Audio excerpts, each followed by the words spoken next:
ओम अज्ञानतिमिरन्धस्य ज्ञानाञ्जनशलाकया चक्षुषं तस्मै श्रीगुरवे नमः। नमो विष्णुपादाय कृष्णप्रेष्ठाय भूतले मते भक्तिवेदान्त स्वामिनिति नामिने। नमस्ते सरस्वते देवे गौरवाणी प्रचारिणे निर्विशेष शून्यवादी पाश्चात्यदेशतारिणे। जय श्री कृष्ण चैतन्य प्रभु नित्यानंद श्री अद्वैत गदाधर श्रीवासादि गौर भक्तवृंद। हरे कृष्णा कृष्णा कृष्णा हरे हरे हरे राम राम राम हरे हरे। हरे कृष्ण ग्रंथ श्रीमद् भगवद गीता की जय। श्रीमद् भगवद गीता अध्याय अध्याय तीसरा तीसरा श्लोक संख्या पहला कुछ तीसरा चल रहा था। तीसरा चल रहा था।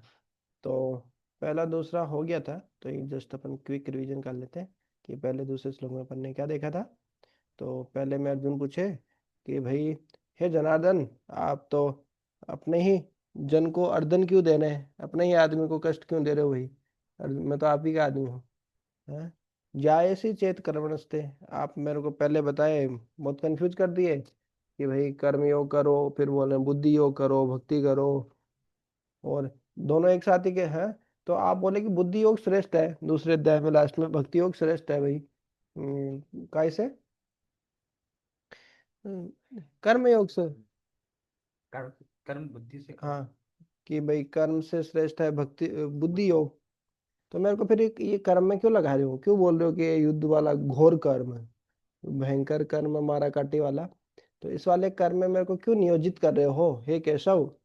भले ही आप ब्रह्मा जी शिव जी को क्या है मतलब, ब्रह्मा जी इस मतलब शिव जी, ब्रह्मा जी शिव जी को आप नियंत्रित करने वाले हैं, तो आप मेरे को हैं इस प्रकार के घोर कर्म में आप मेरे को क्यों नियोजित कर रहे हैं। तो ये क्या था, अर्जुन का उसी प्रश्न था। तीसरा अध्याय यहाँ से शुरू होता है। तो अर्जुन क्या समझ रहे हैं, बुद्धियों का, प्रभा जी क्या बता रहे हैं तात्पर्य में, बुद्धियों का अर्थ प्रभा अर्जुन क्या समझ रहे हैं बताइए। होता है। हाँ। वो पूछ रहे हैं ना कि जब बुद्धि योग से नहीं कर्म योग बड़ा मतलब वो है श्रेष्ठ है। तो फिर बुद्धि योग के बारे में तो ऐसे क्यों बता रहे हैं मतलब हाँ, तो अर्जुन बुद्धि योग का अर्थ समझ रहे हैं कि बुद्धि योग भक्ति योग करना मतलब इनएक्टिव, निष्क्रिय हो जाना, एक जगह बैठ जाना। अर्जुन ये समझ रहे थे भक्ति मतलब या बुद्धि योग का मतलब क्या है, एक जगह बैठ जाना। लेकिन वो सही है क्या? नहीं, भक्ति योग का अर्थ ये नहीं कि एक जगह इनएक्टिव हो जाना। तनिष्क ब्रो, समझ में आ रहा है? जी प्रभु, हरे कृष्ण। हाँ, तो अर्जुन अर्जुन क्यों पूछे ये? तो अर्जुन को लगा कि आप बोल रहे हैं कर्म करो, दूसरे ओर बोल रहे हैं इनएक्टिव हो जाओ, तो एक्टिव होना और इनएक्टिव होना दोनों एक साथ कैसे हो सकते हैं भाई। या तो एक्टिव होंगे हम या इनएक्टिव होंगे, दोनों में से एक ही कार्य होगा। तो इस तरीके से जो भगवान है वो अर्जुन को, जो अर्जुन है वो भगवान को पूछ रहे हैं भाई, इनएक्टिव रहना ही ज्यादा श्रेष्ठ है, तो भाई एक्टिव क्यों कर रहे हो मेरे को। हैं? तो लेकिन इनएक्टिव का बुद्धियों का अर्थ इनएक्टिव होना नहीं है, ये प्रभा जी तात्पर्य हम बता रहे हैं।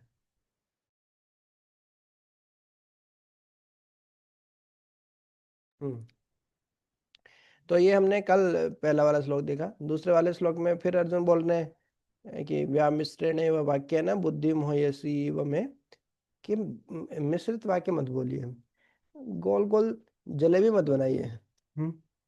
सीधा सीधा घुमाइए मत, सीधा एक बात बोलो, तद एकम वद, एक बात बोलो, एक बात बताओ ये आप, निश्चित रूप से जिस जो मेरे लिए श्रेष्ठ करो, मेरे लिए अच्छी हो भाई। हम्म तो इस तरीके से भगवान घुमा नहीं रहे थे, अर्जुन घूम रहे थे, इसलिए वो हमारे भी यहाँ पे पूछ लिया अर्जुन ने कि हम गोल गोल घूम जाएंगे, इसलिए भगवान ने पूछ लिया। अब भगवान बता रही है भाई देखिए, इस संसार में दो प्रकार की निष्ठा होती है ना। दो प्रकार का क्या होता है, विश्वास, फेथ होता है। क्या? ये तो मैं पहले ही बता चुका हूँ, अर्जुन को बता रहे हैं भगवान। हे अनग, है ना, अर्जुन पाप रहित आज। क्या क्या है दो? वही, एक तो सांख्य योग वाला, आत्मा का ज्ञान, आत्मा के बारे में बताए भगवान, और दूसरा भक्ति योग या बुद्धि योग या कर्म योग जो बाद में बताए। तो ज्ञान योग है ना संख्या नाम, एक तो ज्ञान योग बताए, दूसरे क्या बताए, कर्म योग है ना, योगी नाम, तीसरा श्लोक। हाँ, तो ये बताएं। तो अब देखिए प्रभुपाद जी तात्पर्य में अब पूरा बता रहे हैं कि देखिए दो ही तरीके होते हैं भगवान को, मुख्य रूप से तो वैसे तो कर्म योग, ज्ञान योग, ध्यान योग, ऐसे बहुत सारे डिवीजन कर सकते हैं, लेकिन मुख्य रूप से दो ही है, मतलब कर्म योग, भक्ति योग, बुद्धि योग, ये सब एक ही है, लगभग एक ही जैसे हैं। और ज्यादा सटल अंतर होता है, सूक्ष्म अंतर होता है, ज्यादा अंतर नहीं। दूसरा क्या, सांख्य योग, ये थोड़ा अंतर होता है। तो प्रभुपाद जी तात्पर्य में कल क्या बताए कि देखिए सांख्य योग मतलब फिलोसॉफी, दर्शन, कि भाई क्या सही है क्या गलत है, आत्मा क्या है, आत्मा अजर है अमर है, उस किसी चीज के बारे थ्योरी हमको उसके बारे में ज्ञान होना चाहिए। सांख्य योग के अंदर हाँ, और दूसरा क्या है, बुद्धि योग या कर्म योग, उसमें क्या है, रिलीजन, प्रैक्टिकल प्रोसेस कि आपको करना क्या है। करेक्ट। तो इसमें एक फेमस स्टेटमेंट आया था, सेंटिमेंट। फिलोसॉफी विदाउट रिलीजन और रिलीजन विदाउट फिलोसॉफी। बताइए, इसी पे चर्चा करेंगे आज, हमारा इसी में समय निकल जाएगा। रिलीजन विदाउट फिलोसॉफी और फिलोसॉफी विदाउट रिलीजन। जैसे ये थ्योरी बिना प्रैक्टिकल, प्रैक्टिकल बिना थ्योरी। थ्योरी बिना प्रैक्टिकल और प्रैक्टिकल बिना थ्योरी, ये तो सही बात है आपकी। और कुछ इस पर ज्वाइन कर लेंगे तो आपको बता भी सकते हैं आप। तो इसमें तनिष्क प्रो बताइए, हम हमारे दैनिक जीवन में, हमारे घर में, पहले तो ये बताइए Tanishq pro, religion without philosophy मतलब क्या है, और फिलोसॉफी विदाउट रिलीजन मतलब क्या है। प्रभु, जैसे रिलीजन विदाउट फिलोसफी यानी कि जैसे जो भी हम फॉलो कर रहे हैं उसका कोई एक बेसिस होना चाहिए, तो कोई कोई बेसिक फिलोसफी, एक बेसिक आइडियोलॉजी होना चाहिए, कुछ आइडियाज होना चाहिए जिसके बेस पे हम हमारा जो रिलीजन है उसको हम फॉलो कर सकें, जो हमारा जो दैनिक जीवन है उसको हम फॉलो कर सकें। तो ये मेरे ख्याल से रिलीजन एंड फिलोसफी होगा। तो जैसे रिलीजन विदाउट फिलोसफी, तो अगर किसी रिलीजन में फिलोसफी है ही नहीं तो फिर वो मतलब डेली प्रैक्टिस कैसे कर पाएगा वो, मतलब एक पर्टिकुलर डायरेक्शन में जा ही नहीं पाएंगे उसमें हम, चाहे कुछ भी कर लें। और फिलॉसफी विदाउट रिलीजन हम ऐसा समझ सकते हैं कि हमारे पास बस कुछ आइडियाज हैं लेकिन हम उनको मतलब एक सूत्र में नहीं पिरो पा रहे हैं, तो वो जो कि हम रिलीजन के साथ, हम रिलीजन का उपयोग करके हम कर सकते हैं, तो दोनों ही चीज में हम किसी निष्कर्ष तक नहीं पहुंच रहे। मैं तो यही समझ पाया प्रभु। एक एक पूछे पूछा जाए तो क्या बताएंगे, रिलीजन विदाउट फिलोसॉफी क्या है और फिलोसॉफी विदाउट रिलीजन क्या है, एक ही वर्ड में पूछा जाए आपसे। हम्म।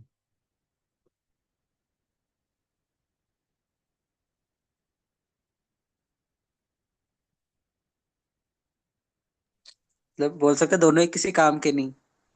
हाँ, किसी काम के नहीं, लेकिन परपट में प्रभा जी बताए हैं। हाँ, बताइए, माइक ऑन करके बताइए, रिलीजन विदाउट फिलोसॉफी मतलब क्या और फिलोसॉफी विदाउट रिलीजन मतलब क्या, हर्षवर्धन प्रभु बताएंगे। आप सारी टीम इधर ही बैठी है, देखो बताओ। हरे कृष्णा। इसमें आवाज नहीं आएगी, इसमें बताओ। माइक ले हो।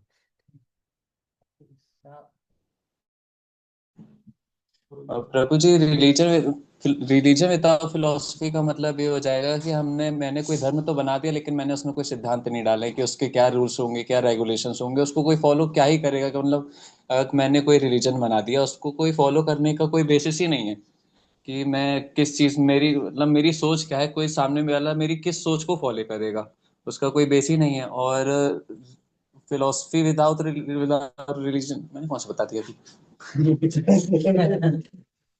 रिलीजन विदाउट फिलोसॉफी, बेस नहीं है। और philosophy without religion. Philosophy without reason Prabhu ji मतलब सेंटिमेंटल, हाँ एग्जैक्टली सेंटिमेंटल चीज है वो, कि अगर मैं उसमें हम उस चीज को मान नहीं रहे हैं, मतलब अगर उस चीज, अगर फिलोसफी तो है लेकिन उसमें हमने उसको आधार नहीं माना कुछ चीज का, किस चीज को क्या, किस चीज का उसको क्या बेसिस बना हुआ है। वो तो सेम ही चीज होगी। पर नहीं होगा। अरे समझ चलो बताओ, ज्ञानी मारना। वो रिलीजन विदाउट फिलोसफी हो गया सेंटिमेंटलिज्म, और फिलोसफी विदाउट रिलीजन हो गया मेंटल स्पेकुलेशन, की मतलब प्रैक्टिकली तो कुछ कर नहीं रहे, बस कुछ भी सोच जा रहे हैं। सेंटिमेंट और उसमें अंतर समझ में है? सेंटिमेंट और मेंटल मेंटल स्पेकुलेशन।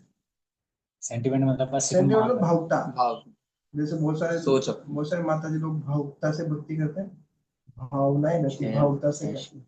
बस मान रहे हैं, उसका मतलब कुछ है ही नहीं। हाँ, जैसे आपको एक एग्जांपल देता हूँ इंटरेस्टिंग।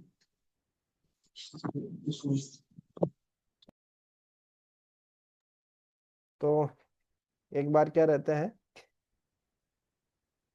उसको हटा दो, उसका वीडियो ऑडियो। एक माता जी रहती है, कहीं की बात है, तो वो अपने बच्चों को खिला रही होती है। और होता है क्या अक्सर कि वो जहाँ पे खिला रही होती है नदी के किनारे, तो उनका बच्चा पोटी कर देता है, वो सब भीड़ रहती है। अब कहाँ जाए माता राम, मतलब और लेके उसको, कुछ बाथरूम वाथरूम है नहीं आसपास में, तो माता राम क्या करती है, उसको कवर कर देती है मिट्टी से, जैसे गाँव में प्राय करते हैं, खेतों में ले जाते हैं, कवर कर देते हैं, मिट्टी से ढक देते हैं। अब बाकी आसपास में लोग हैं, तो कोई दुर्गंध नहीं मारे, इसलिए वो क्या करती है, दो अगरबत्ती वहां लगा देती है। अब चेन स्टार्ट हो जाती है, चेन रिएक्शन स्टार्ट हो जाती है हमारी, है ना। लोग आके भीड़ लग जाती है एकदम अगरबत्ती तो। तो क्या है, रिलीजन है, प्रैक्टिकली कुछ कर रहे हैं वो, वे शास्त्र सम्मत नहीं हो, शास्त्र सम्मत ही अगरबत्ती लगा रिलीजन कर रहे हैं, कुछ कर रहे हैं प्रैक्टिकली, लेकिन उसके पीछे का कोई फिलोसॉफी नहीं है, शास्त्रिक मतलब स्क्रिप्चरल रेफरेंस नहीं है, उसका आधार नहीं है ना। बेसिस तो है भाई, दुर्गंध महाराज लगा दिए, लेकिन शास्त्रीय प्रमाण नहीं है इसे पूजा करने का, ऐसा है। तो ये क्या है, जो बाकी लोग जो फॉलो किए वो क्या है, वो हुआ रिलीजन विदाउट फिलोसॉफी। क्या हुआ वो, सेंटिमेंटल हुआ कि स्पेकुलेशन हुआ? सेंटिमेंटल, भावुकता। भावुकता में आके अरे यार अगरबत्ती लगाने से पता नहीं कुछ हो जाएगा, भावुकता में ये ऐसा हुआ है। और स्पेकुलेशन कुछ अलग है, जैसे मैं खुद का कोई थ्योरी बना लिया, है ना। अब यूट्यूब पे देखिए, बहुत सारे बाबा जी हैं, ओशो से लेके फोसो से लेके बहुत कोई है, हाँ। ये कृष्ण, वो श्री कृष्ण कहते हैं, लेकिन कहते हैं वो खुद ही है। तो उनकी फिलोसॉफी है ना। लेकिन प्रैक्टिकली क्या करते हैं, उनसे पूछो आप क्या करते हो, क्या फॉलो करते हो, रिलीजन कुछ है आपका, कुछ प्रोसेस प्रैक्टिकली कुछ करते हो आप? कुछ नहीं करते। तो वो क्या हुआ, हाँ, स्पेकुलेशन, खाली मेंटल कॉन्कोक्शन है, मेंटल स्पेकुलेशन है उनका, कोई कोई शास्त्रों से प्रमाण नहीं है उनका उसका। और प्रैक्टिकली कुछ तो कुछ कर ही नहीं रहे, शास्त्रों से रहेगा भी तो प्रैक्टिकली कुछ करते नहीं। तो क्लियर ना, फिलोसॉफी विदाउट रिलीजन और रिलीजन विदाउट फिलोसॉफी। हाँ, अब कुछ आपको ऐसे एग्जांपल्स बताने हैं कि हमारे आसपास या हमारे घर में हमारे ऐसे रिचुअल्स हम करते हैं, लेकिन फिलोसॉफी हमको पता नहीं होती। और जब हम पूछते हैं तो क्या होता है, क्या बोलते हैं, नहीं करना चाहिए, नहीं पुराने जमाने में हम करते आए हैं, हमारे पीढ़ियों से चलता आई है ये परंपरा, इसको कैसे तोड़ सकते हैं, ये क्यों नहीं करेंगे, है ना। तो ऐसे करते हैं। तो एक कहानी है, एक कथा है, वो चलती है, मतलब ऐसे ही भक्तों के संग में चलती है। Cat caught in a basket in marriage ceremony. शादी में एक बिल्ली को पकड़ के रखा जाता है, नहीं सुना हाँ, वो मैं क्या? आता चर्च वगैरह में। राजू क्रिश्चियन लोग रहते हैं ऐसी शादियों के टाइम, हमारे से जाता ये ऐसा है कि एक बार गांव में क्या बहुत सारे चूहे वगैरह हो गए, और शादी में किराने का सामान रखना पड़ता है, बहुत कुछ रखना पड़ता है। तो क्या वो बिल्ली पकड़ के लेके आए, तो फिर नेक्स्ट जनरेशन को क्या लगा, शादी मतलब बिल्ली को पकड़ के रखना पड़ेगा, शादी में बिल्ली होनी चाहिए। तो ऐसे कस्टम चल रहा है, नहीं पता नहीं वो क्यों पकड़ के रखना चाहिए, वो ये क्यों लेकर आए थे, ऐसा। तो ऐसे हमारे परिवार में भी ना पूजा पाठ के नाम पे बहुत सारे ऐसे रिचुअल्स हम करते हैं घर में। जैसे संतोषी माता, नाम सुना? बस वही मैं बोलने वाला वही बोलने वाले थे। संतोषी माता नाम सुना? हमारे व्रत भी करते हैं हमारे।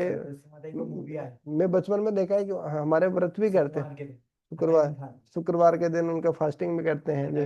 जैसे बुधवार को गणेश जी का करते हैं, मंगलवार को बालाजी हनुमान जी का करते हैं, सोमवार को शिव जी का करते हैं, है ना। इसलिए शनिवार को शनि जी का व्रत करते हैं। तो ऐसे संतोषी माता का भी व्रत करते हैं। लेकिन संतोषी माता जैसी देवी एग्जिस्ट ही नहीं करती शास्त्रों में। शास्त्रों में है ही नहीं संतोषी माता। हाँ, मूवी की वजह से, एक मूवी आई मूवी की वजह से, हाँ, वो जैसा भी रहा हो। तो इस तरीके से। और बताइए, हमारे आसपास ऐसे क्या रिचुअल्स है जो हम घर में करते हैं?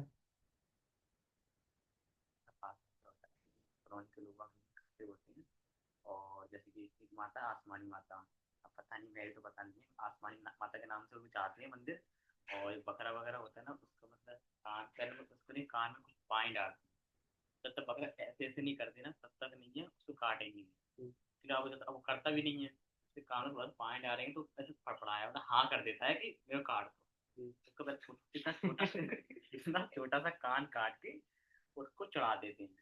ठीक है, एक बार कभी पहले मैं छोटा था, मेरे को पता नहीं था, तो मैंने घर में पूछा भी था इसे, मतलब ये काट के भगवान को चढ़ाना, मतलब भगवान है, भगवान के हम बच्चे हैं, तो भगवान को मतलब काट के चढ़ाना ये सही है एक तरह से, मतलब अपने बच्चों को काट के चढ़ाना, मतलब माता पिता को, ये चीज़ सही है कि नहीं है? तो घर वालों ने कहा नहीं, पुराना चल रहा है तो वो चलते आ रहा है मतलब। मेरे हिसाब से ये है कि जो इनके हैं महाकालेश्वर, तो एक मिनट, और फिर वो इतना सा काटने के बाद इतना बड़ा बकरा सब में बढ़ जाता है, भगवान को इतना से दे देते हैं और सब में और कुछ कोई खतरनाक कैसे स्टडी बता दे।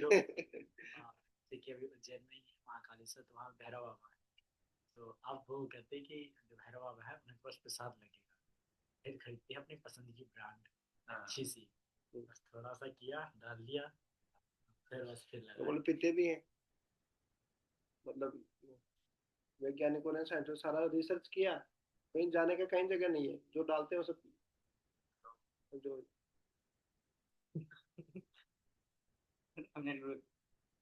भैरव बाबा को जो दारू छकते हैं ना, वो पी जाते हैं।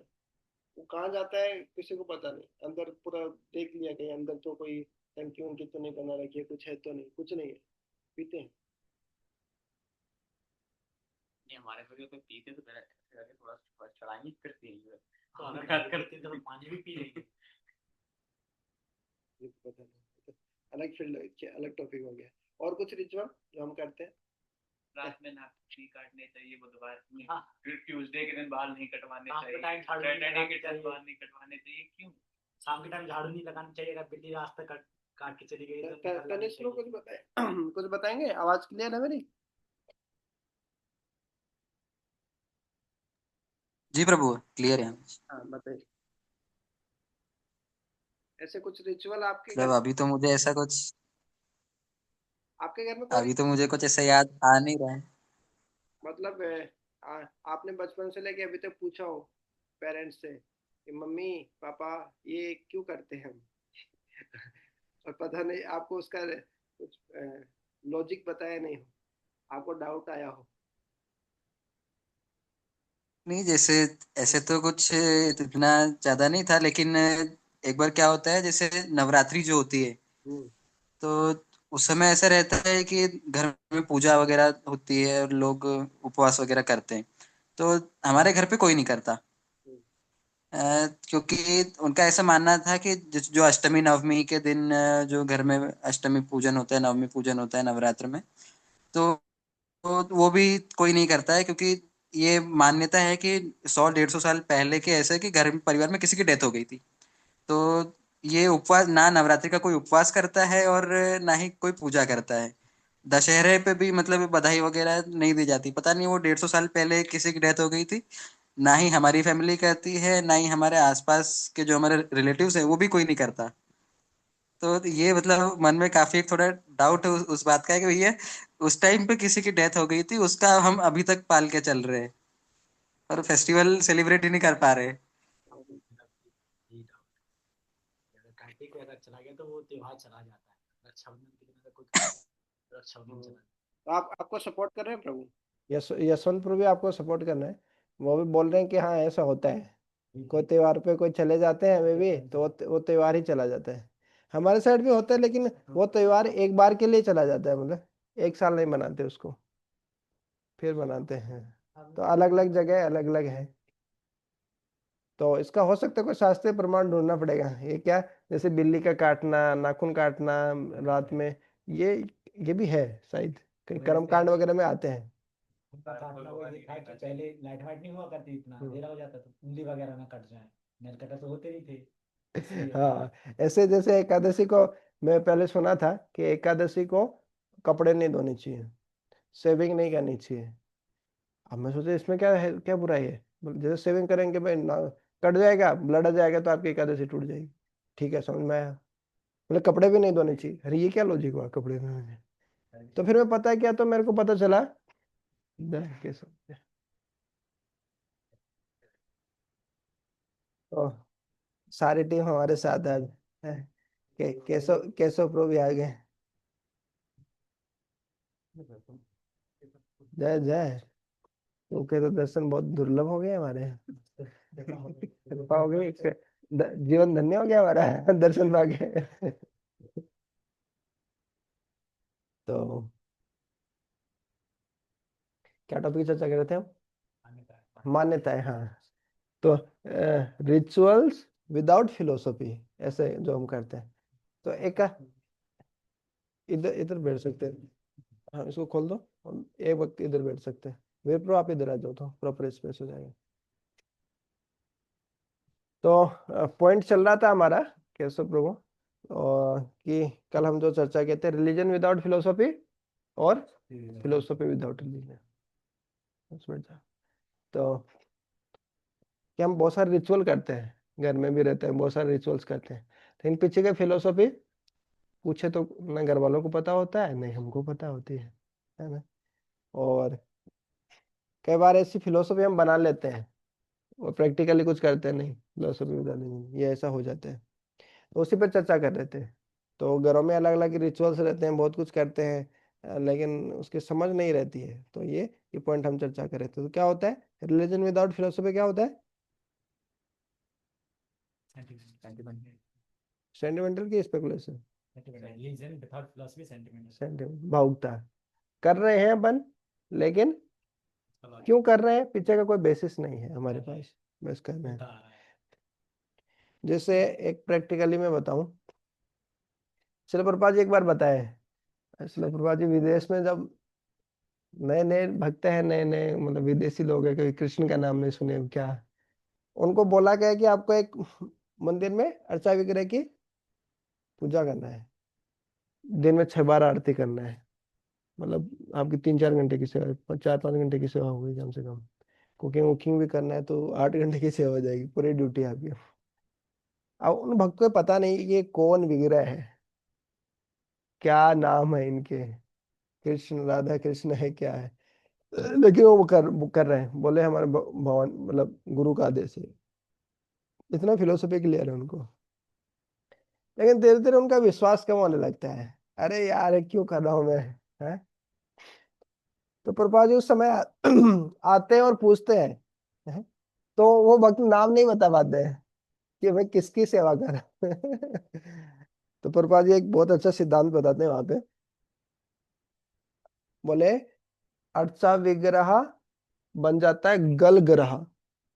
कोई भी यदि हम कोई सेवा करते हैं, रिलीजन हम फॉलो करते हैं, प्रैक्टिकल सेवा करते हैं, लेकिन वो क्यों कर रहे हैं जब हमको पता नहीं होता ना, तो क्या होता है, वो करना बहुत मुश्किल हो जाता है। क्यों? वो क्या होता है, रिलीजन विदाउट फिलोसफी क्या है, सेंटिमेंटल, भावुकता से करें। अब भावनाएं जितने दिन रहेगी उतने दिन करेंगे, फिर चले गए तो चले गए, जय श्री राम, है कि नहीं। तो उनको डाउट होता है, उनको ये होता है कि क्यों कर रहा हूँ मैं, किन के कर रहा हूँ, ये मतलब ज्यादा ही हो रहा है। तो प्रभुपाद जी क्या बोलते हैं, अर्चा विग्रह गल ग्रह बन जाता है। ये भक्ति सिद्धांत सरस्वती ठाकुर महाराज महाराज बोलते थे।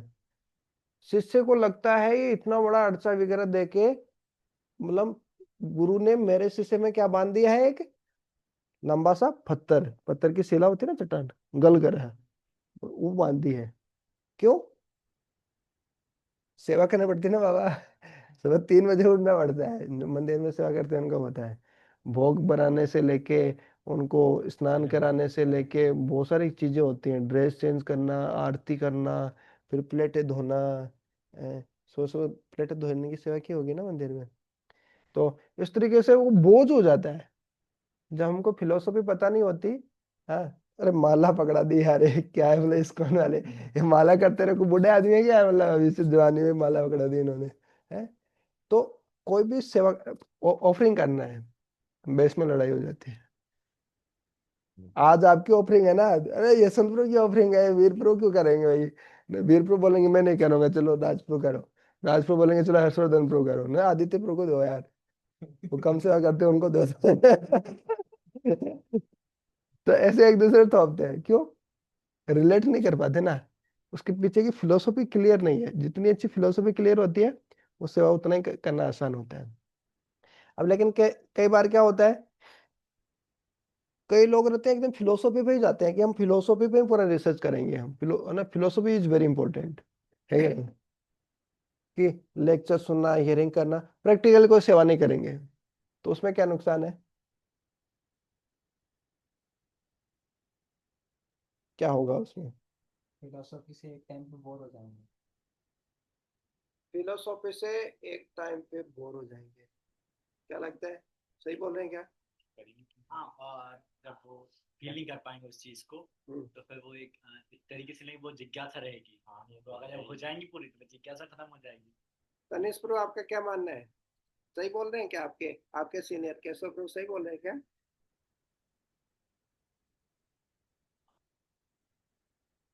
आवाज आ रही है? तो वो आवाज आई नहीं। आवाज आई नहीं? अच्छा अच्छा, केशव प्रो की आवाज नहीं आई। केशव प्रो बोल रहे हैं कि एक समय के बाद में क्या होता है, वो टेस्ट ही चला जाएगा रीडिंग हियरिंग का।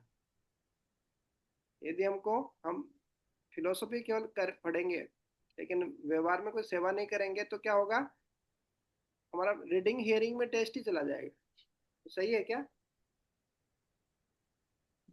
जी प्रभु, मेरे ख्याल से सही तो है। तो इसमें एक चीज ऐड करना चाहूंगा कि जैसे ये है, तो अब जो हम चीजें समझते हैं, जैसे हमने फिलोसफी पढ़ना चालू करी, तो हम जैसे ही हम पढ़ेंगे ना, तो जो हम समझेंगे, जो पावनेश्वर प्रभु ने है तो उन्होंने बताया था कि हम जो भी अगर शास्त्र पढ़ते हैं तो हम जो समझते हैं नई चीज को, वो हम उस चीज को लेके समझते हैं जो हमने पास्ट में पढ़ रखी है, पास्ट से ज्ञान है। हमें तो ये सारी चीजें पढ़ाई हैं, वो बेस बताया नहीं गया है, हम उसको उससे रिलेट करके पढ़ेंगे। हम तो दुनिया भर की चीजें सुन के आए, दुनिया भर की मूवी देख के आए, तो हम उसके करें, अरे इसमें ये गलत है, ये ऐसा होना चाहिए, आज की जनरेशन ऐसी है, मॉडर्न है, ये पुराने है सब चीज। तो वो सरेंडरनेस नहीं आएगी, वो भाव नहीं आएगा ना, वो एक्सेप्टेंस आएगी। तो उस पर हम बहुत ज्यादा क्वेश्चन उठाएंगे, अपनी फिलोसफी डिजाइन करेंगे। तो ये ठीक सारी है। चीजें। हाँ, तो ये सब पॉइंट्स एकदम सही है। एक तो क्या, डेविएशन आ जाएगा, प्राउड आ जाता है ना। बहुत सारे सिद्धांत पढ़ लिए, इधर उधर से बताएंगे, ये करो वो करो, देखो यहाँ पे ये भी दिया है, अपने अनुसार बना लेंगे। जहाँ अपना इंद्र तृप्ति होती है ना, उसके अनुसार वो सिद्धांत बताएंगे, अपने कंफर्ट के अपने हिसाब से करेंगे। जैसे कि एक सबसे ज्यादा वो एग्जांपल जो बहुत ज्यादा पिछले थे, वो ओशो का। जब से पहले जैसे इलिसिट सेक्स उसमें अपने बहन बताया गया, पाप का स्तंभ बताया गया, उन्होंने ये कर रखा है कि इतना करो कि इच्छा खत्म हो जाए, इतना छोड़ा इंसान खत्म हो जाएगा। वो तो शास्त्रों के वो तो शास्त्र के अनुसार है ही नहीं, वो तो नहीं, वो तो वो बिल्कुल अपने अलग हिसाब है। से बना रहे हैं हाँ, चीजें। वो तो अपने अलग ही फिलोसॉफी होगी, हम अभी शास्त्रों के हिसाब से चल रहे हैं, फिलोसॉफी पढ़ रहे हैं कि फिलोसॉफी भी पढ़ रहे हैं, शास्त्रों की पढ़ रहे हैं, प्रामाणिक पढ़ ही रहे हैं, प्रामाणिक ही वो पढ़ रहे हैं, लेकिन प्रैक्टिकली कुछ कर नहीं रहे, सेवा नहीं कर रहे। तो क्या होगा, वो सही बात है, थोड़े समय बाद में उसके रीडिंग हियरिंग में इंटरेस्ट ही चला जाएगा, उसको रियलाइजेशन नहीं आएगा, थ्योरी थ्योरी रह जाएगी, है ना। अनु वो सिद्धांत है, वो अनुभूति में नहीं बदलेगा, रियलाइजेशन बोलते हैं ना। नाम की कितनी नहीं। हाँ, और जब करके नहीं देखा, हाँ, एंड टाइम पे हमको कुछ याद भी नहीं आएगा, कभी वो होगा ही नहीं। वो कॉन्फिडेंस से बता पाएंगे ना, प्रीच कर हाँ, पाएंगे। ना कॉन्फिडेंस बता पाएंगे ना वो प्रीच कर पाएंगे। दूसरा हो सकता है अहंकार भी आ जाएगा उनको, खाली थ्योरेटिकल नॉलेज से। भागवत में बताया, शुश्रूषो श्रद्धानस्य वासुदेव कथा रुचि स्याहान मत सेवया विप्रा पुण्य तीर्थ निश्चय बनाते। शास्त्र वास्त्र दिव्य ज्ञान हृदय में प्रकाशित होता है सेवा करने से। तो वैष्णव के भक्तों के भगवान की सेवा नहीं करेंगे ना, तो वो थ्योरी का थ्योरी रह जाएगा, वो प्रकाशित नहीं होगा, ब्रेन से नहीं समझ सकते आध्यात्मिक ज्ञान, सेवा करते हैं तो वो रिवील होता है, दिव्य ज्ञान हृदय प्रकाश। और, और फिलोसॉफी कितना इंपॉर्टेंट है वो भी हमने देख लिया, गल ग्रह बन जाता है, अर्चा विग्रह क्या बन जाता है, गल ग्रह, पता नहीं होता।